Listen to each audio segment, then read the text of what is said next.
Hey everyone and welcome to Storytime. My name is Jake and today we are going to be looking at the subreddit r/choosingbeggars. So sit back, relax and enjoy some funny Reddit stories. But I view this as a Halloween item. Okay, I have a fun job. If you've ever been to a Colour Me mine, we are the mum and pop shop equivalent. You come in and paint bisque and we fire them to create ceramics that you get to take home. There are many days where this job is rewarding and other days that it causes heartbreak, such as learning about a recent marriage or about a recent miscarriage.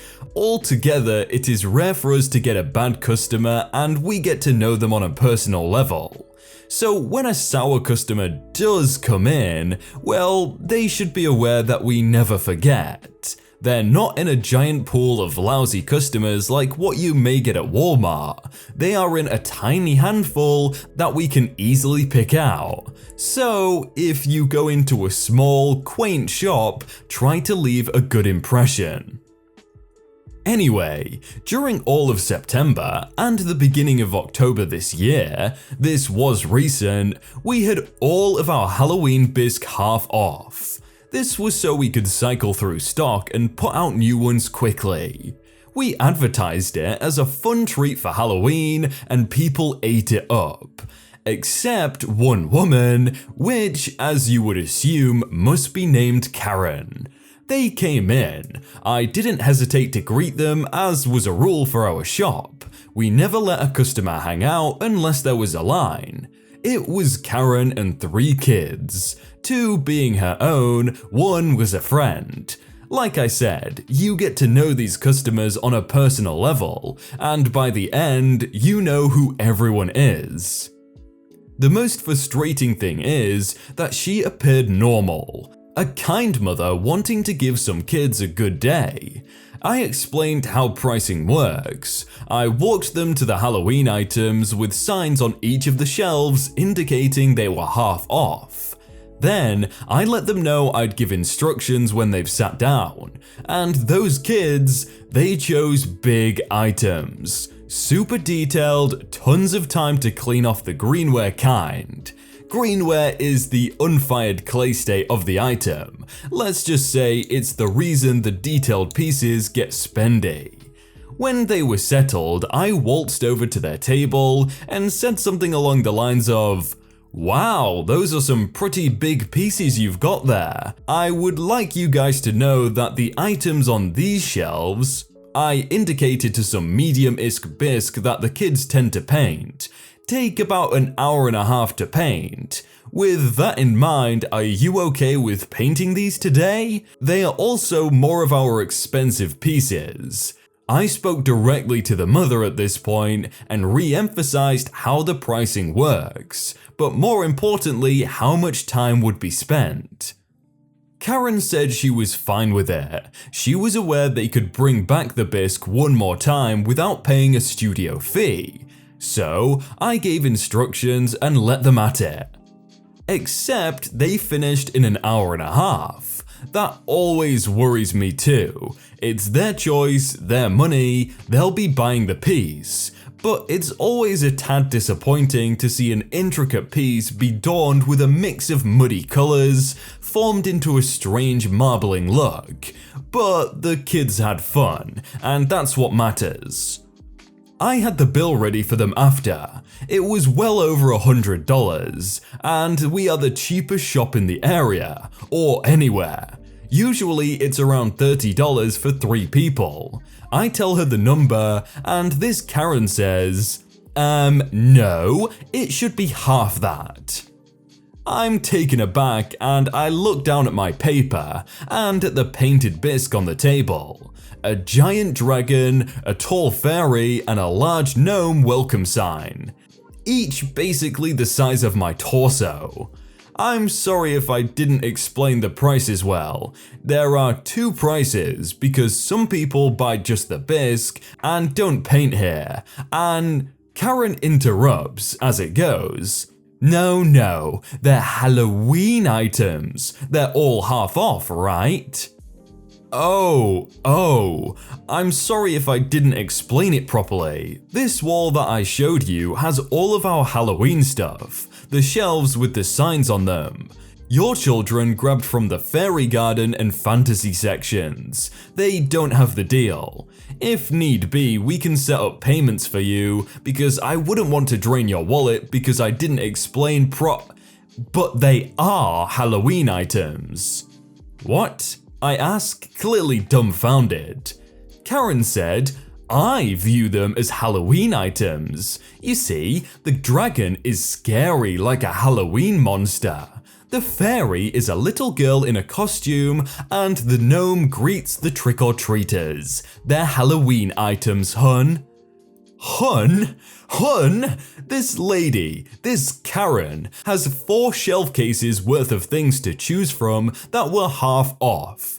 No, not 4 shelves, she had entire cases. There was well over 75 bisque her kids could have chosen if they wanted something half off.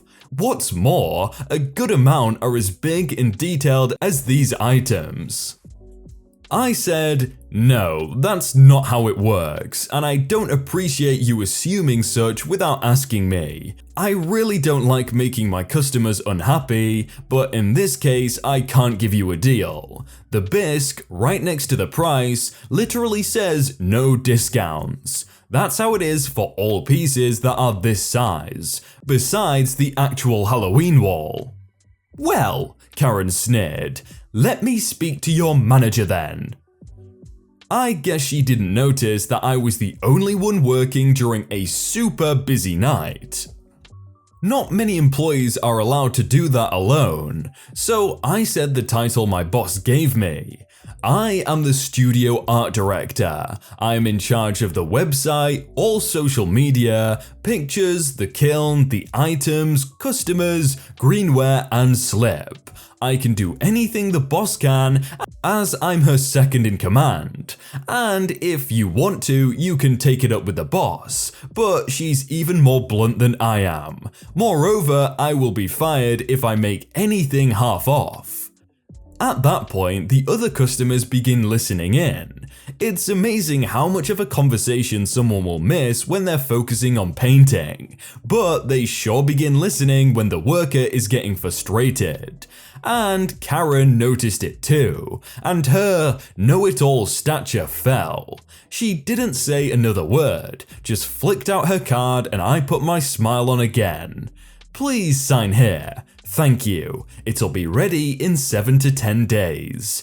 Thank you for coming in. Your kids did such a great job. Have a wonderful day. Not another word slipped from her that entire time, just a constant dirty look as I played the kind manager. I had to go to the back and calm down though. I'm not good with confrontation, and what's more, when I was younger, I had some major anger issues. And there are times I can tell that they begin to resurface, and I have to shove them back down. So, with a mix of my social anxiety and anger, I become a mess, like 2 halves of different versions of me want to emerge. Yet, I still can't get over the fact that my shop is cheap, that we had a wall filled with discounted items, and she still had the audacity to send us in the hole, as we would have made nothing in return if they were half off. I actually remember doing one of these when I was like 5 or 6 years old, and I can just imagine it was nowhere near as big as a torso. It was maybe like 10 centimeters high, but it was like a castle, and I just completely ruined it. Like, I've still got it and it's just awful. Limo driver owns choosing beggar on a technicality. When I was in high school, my friends encouraged me to go to senior prom. I wasn't too sure at the time, but once I got hyped about it, I figured I would do so in style. So, I decided to rent a limo and have each of my friends and their partners pay a portion to save on costs. I was the only one who organized everything and called the limo company. The night was magical. Everything went well until the end of the night. I asked the limo driver to pick me and my friends up at our high school. The prom was at a different location, and drop us off back there at the end. Everyone's parents came to pick them up except for Choosing Beggar and her friend. Once we were all out of the limo, I saw Choosing Beggar and friend getting back into the limo. Whoa, what are you doing, Choosing Beggar? This is the end of the line. Where's your mum?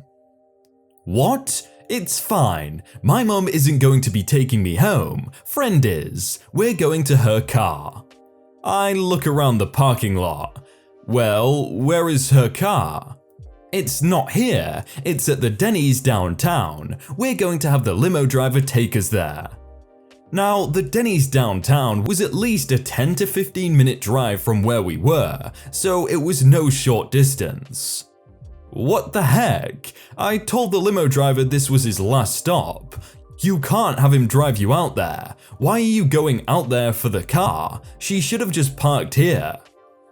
Well, friend noticed I was depressed cause I couldn't get a date for the prom, so she arranged for this guy I liked to meet us there with his friends afterwards. So you planned this from the beginning? I told you that the limo service was very strict about their arrangements. I can't have you using them like this, they might charge me extra. It's no big deal. I talked to the driver and he said it was on his way back, so he's fine taking us. He said he wouldn't charge us extra, so there's no need to worry. I was honestly shocked by this, but I didn't argue any further. I figured as long as I'm not charged anything, then I really didn't care. I thought it was very kind of the driver to do this even though his company had come off so strict. Well, it turns out that I was right about how strict they are. The next day at school was when I heard from Choosing Beggar. Hey CB, how did the date at Denny's go yesterday? It was awful. The driver was a total butthead. You need to go online when you get home and write a bad review for me. What? Why? What happened? The driver said he would drop us off at Denny's. Instead, he dropped us off across the street. Me and my friend had to walk all the way across the street in the middle of the night in our high heels. Our feet were aching, and no matter how much we begged, he wouldn't take us to Denny's. I thought about it for a bit and quickly realized what happened. No, you said he promised to take you since it was on the way. After leaving the high school, it is a straight shot to Denny's. If he stopped right in front of the restaurant though, he would have had to make a U-turn to get there. So technically he did drop you off along the way as promised. No, it doesn't matter. We were two young girls in high heels out at night. He should have taken us directly to Denny's. He should have watched out for us. You paid him for his services and he didn't deliver. No, I paid him to do exactly what was asked of him. You were the one who asked him to drive you somewhere else when he just finished his job. Friend should have parked at school and then you two could have gone where you wanted to later, not ask the limo driver.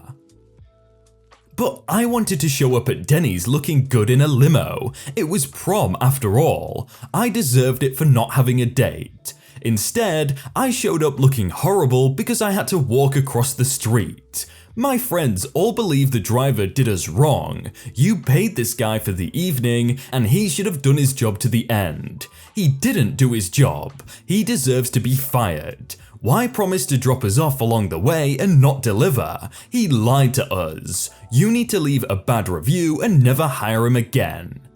I tried arguing with Choosing Beggar but never got through. I couldn't care less about her ruined night. I have mad respect for the driver who didn't let some high schoolers take advantage of him. Why did she want to show up to style at Denny's? Isn't Denny's like, not that amazing? Literal Choosing Beggar. So today I met up with my cousin who I haven't seen in the best part of 2 years because he was in town. We sat and had a coffee together and then decided to get a bite to eat. There was a Greg's across the road. For those who don't know, Greg's is a chain bakery that has pastries and such like, so we headed in there. Now, I hadn't eaten since yesterday evening and I was really hungry, so I decided to get 2 steak bakes. But on my way out, I saw an older looking homeless gentleman on the ground. I normally give money to occasional homeless people if I have change, but because I had food in my hand, it felt it was only right to give him one since I had 2. Now, this older looking gentleman looked so pleased with his warm food on this freezing day that it just melted my heart, and he wanted to shake my hand and it was just a heartwarming experience.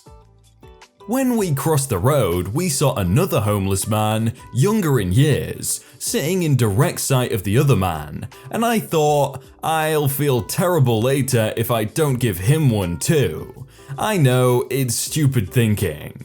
So I handed this man my other steak bake, leaving me with none, and I was about to wish him well and go on my way when he raised his voice and said, "Do you have any change as well?" I was like, no, sorry, I only have my card. So this gentleman proceeds to tell me about how this good isn't going to do anything to help him, like it's not helping him survive, and he needs money because he has nowhere to stay. And I reply with, "Okay, well, I don't know how I could help you, sorry." And this man has the audacity to say, "I don't like this food," and throws it on the ground. "I want a water and more Pepsi," gestures to an empty bottle. Now, considering I'd just given this man the food I was about to eat, I was quite upset that he hadn't tried the food before wasting it, and was demanding stuff from me. So I said to him, "I'll be back in a minute," and crossed the road with my cousin who looked shocked that I was going back. But I wasn't going in for him, I was going back to get my food, so I got myself another steak bake and walked past the second homeless man without making eye contact. According to my cousin, he gave me an awful look. Sounds to me like the first guy was actually homeless and the second guy was probably just trying to get some money. Hey everyone, I hope you all had a really good day and that you enjoyed that video. If you want to check out some other videos, then click on screen right now or check out the playlist down below. If you enjoyed that video, then please do leave a like. And if you want to submit your own stories, then you can do so by joining the Discord in the top link in the description. But thank you so much for watching and I will see you very soon.